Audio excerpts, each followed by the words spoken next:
हळद रुसली कुंकू असलं मालिकेचा रिव्ह्यू तुम्ही ऐकत आहात मित्रांनो. मालिकेत आता एक नवीन एंट्री झालेली आहे. आता ही व्यक्ती नेमकी बाळजाबाईच्या बाजूने आहे की कृष्णाच्या बाजूने आहे हे समजायला थोडा वेळ द्यावा लागणार आहे. चला तर बघूया. मालिकेच्या सुरुवातीला आपण बघत आहोत दुष्यंत ट्रॅकरच्या मदतीने कृष्णाचा मोबाईल शोधत असतो. आता इकडे कृष्णाला सुद्धा खूप टेन्शन आलेलं असतं. कृष्णा म्हणत असते, देवा माझा फोन मला लवकर सापडू दे रे. दुष्यंत सरकार फोन शोधायला गेलेत, त्यांना तो फोन लवकर सापडू दे, कारण सगळं काय त्या फोनच्या भरोश्यावरच तर आहे. जर फोन सापडला तरच मी बाळजाबाईचं सत्य उघड करेल. इकडे आता जयकांत बाळजाबाईचा व्हिडिओ बघत असतो. तो विचार करतो, बाळजाबाईचा हा व्हिडिओ मला माझ्या फोनमध्ये घेतला पाहिजे. जयकांत आता तो व्हिडिओ त्याच्या फोनमध्ये घेत असतो. एवढ्यातच दुष्यंत तिथे आलेला असतो. दुष्यंत कृष्णाच्या फोनचं लोकेशन शोधत तिथं आलेला असतो. आता अचानक कृष्णाच्या फोनचं लोकेशन बंद होतं. दुष्यंत विचार करतो, लोकेशन आत्ता अचानक कसं काय गायब झालं. आता एवढ्यात त्याला समोर जयकांत दिसतो. जयकांतने कृष्णाचा मोबाईल बंद करून ठेवलेला असतो, त्यामुळे दुष्यंतला ते लोकेशन दिसत नसतं. आता जयकांत बाळजाबाईचा व्हिडिओ बघत असतो. एवढ्यातच दुष्यंत पाठीमागून येतो आणि जयकांतच्या खांद्यावर हात ठेवतो. जयकांत खूप घाबरलेला असतो. तो मागे वळून बघतो तर दुष्यंत असतो. दुष्यंत म्हणतो, जयकांत तू इथं? जयकांत म्हणतो, भावा अरे तू कसा काय इथं? तू काय करतोयस? दुष्यंत म्हणतो, अरे मी कृष्णाचा मोबाईल शोधतोय. काल 2-4 चोरट्यांनी कृष्णाची बॅग चोरून नेली आणि त्यात कृष्णाचा मोबाईलसुद्धा होता.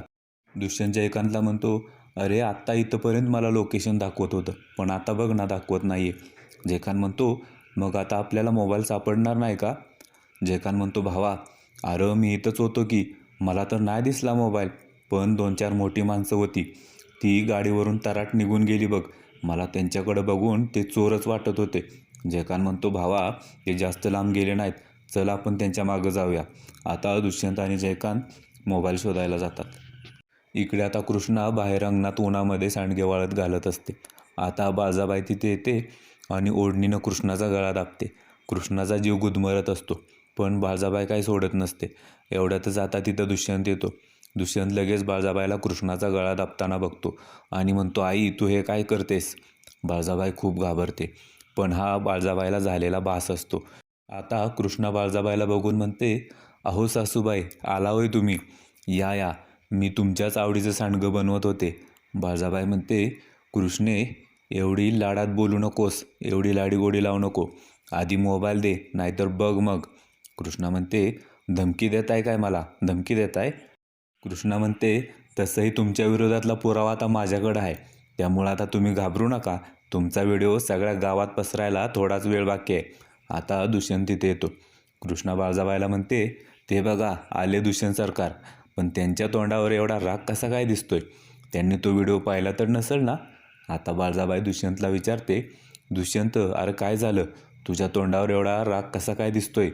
आता दुष्यंत म्हणतो, आई कृष्णाचा मोबाईल चोरीला गेला गं. मी आणि जयकांतने गावामध्ये सगळीकडे शोधला, पण आम्हाला नाही सापडला. आता बाळजाबाई कृष्णाला म्हणते, कृष्णे अगं तू तर मला हे सांगितलंच नाही की गं.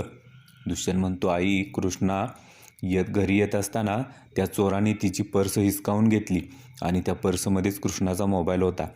बाळजाबाई म्हणते, हे तर खूप वाईट झालं, त्यामुळंच तर सकाळपासून कृष्णेचा चेहरा पडलेला दिसतोय. बाळजाबाई म्हणते, कृष्णे तू काळजी करू नको, आपण पोलिसांना सांगूया, ते तुझा फोन लगेच शोधून आणून देतील. दुष्यंत म्हणतो, आई मला पण असंच वाटतंय, पोलीस कंप्लेंट करायला पाहिजे आणि आधी ते सिम कार्ड बंद करायला पाहिजे, नाहीतर त्यामुळे मिसयूज होईल. बाळजाबाई म्हणते, दुष्यंत बरोबर आहे तुझं, मोबाईल गेला तरी जाऊ दे रं, पण त्या सिम कार्डमुळं काही उद्योग वाढायला नको. आता एवढ्यात दुष्यंतला कुणाचा तरी फोन येतो आणि दुष्यंत तिथून निघून जातो. आता बाळजाबाई कृष्णाला टोमणा देत म्हणते, अर लई वाईट झालं कृष्णे, तुझा व्हिडिओ समध्या गावकऱ्यांनी बघायच्या आधीच डिलीट झाला की गं, आता काय करणार? कृष्णा म्हणते, कसं आहे ना बाळजाबाई, या परमेश्वरावर, सृष्टीच्या निर्मात्यावर, करत्या धरत्या ईश्वरावर माझा लई विश्वास आहे. त्यामुळं जेव्हा अन्याय वाढतो की नाही, तेव्हा तो स्वतः अवतार घेऊन जमिनीवर येतोय बघा.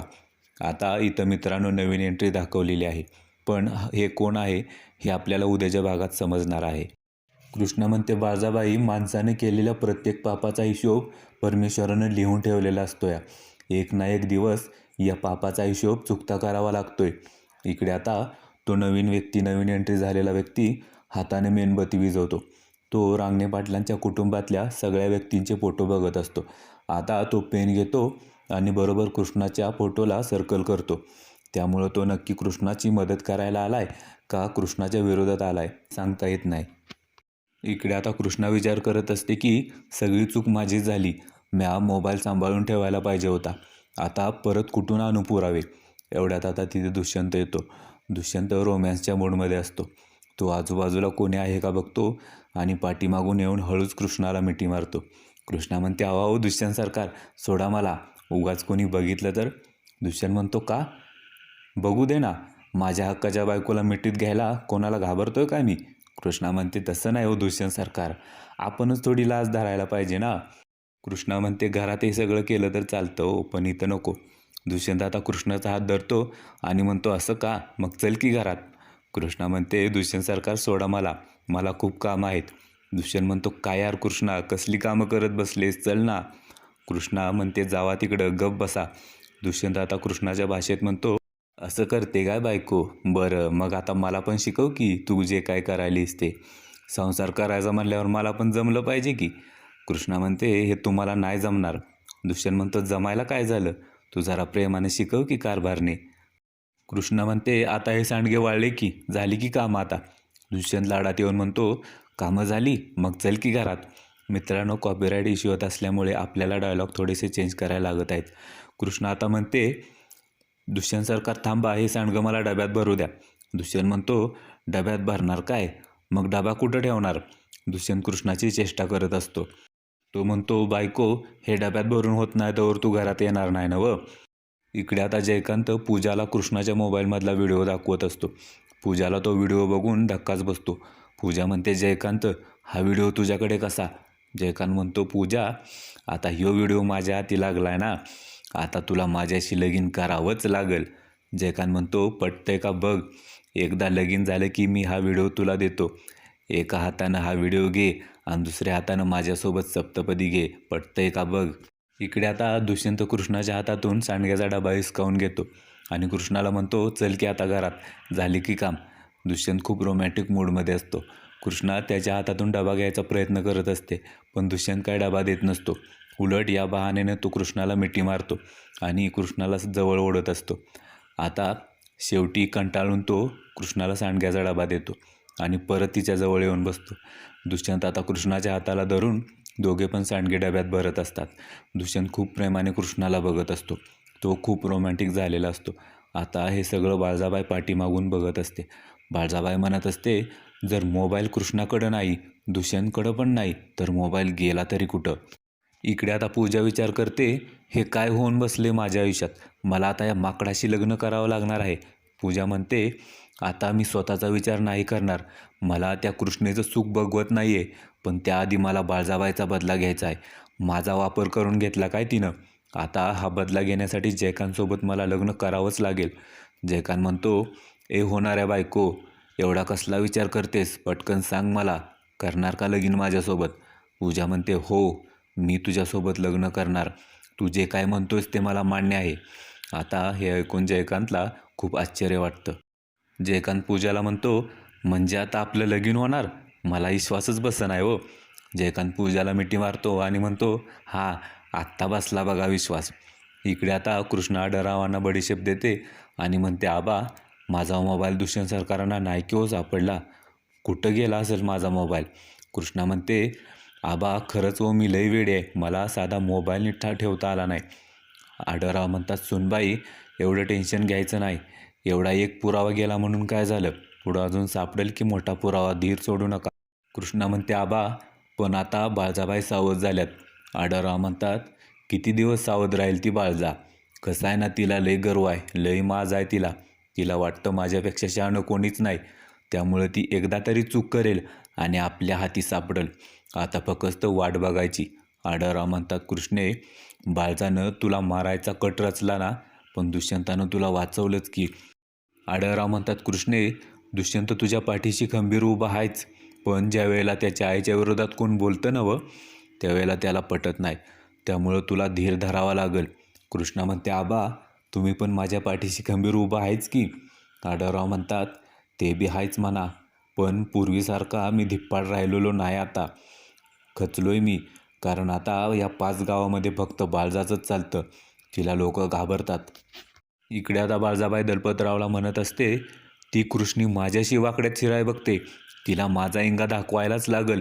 बाळजाबाई म्हणते, कृष्णे, तू या गावकऱ्यांच्या जीवावर लय उड्या मारतेस ना, आता बघ तुझ्या या गावकऱ्यांना मी काय वेळ आणते ते. बाळजाबाई दलपतला म्हणते, भाऊजी, गावातल्या प्रत्येक शेतकऱ्याची लाईट बंद करा.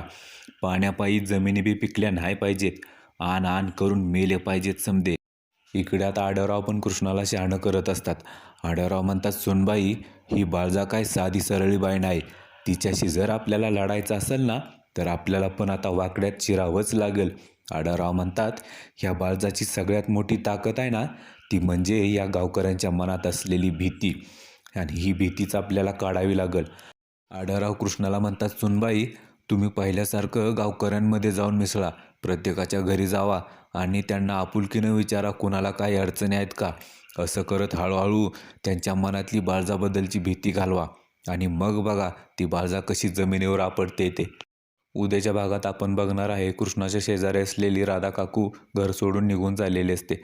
सगळा पसारा घेतलेला असतो. कृष्णा म्हणते, राधा अक्का, हा पसारा घेऊन कुठं चाललीस तू?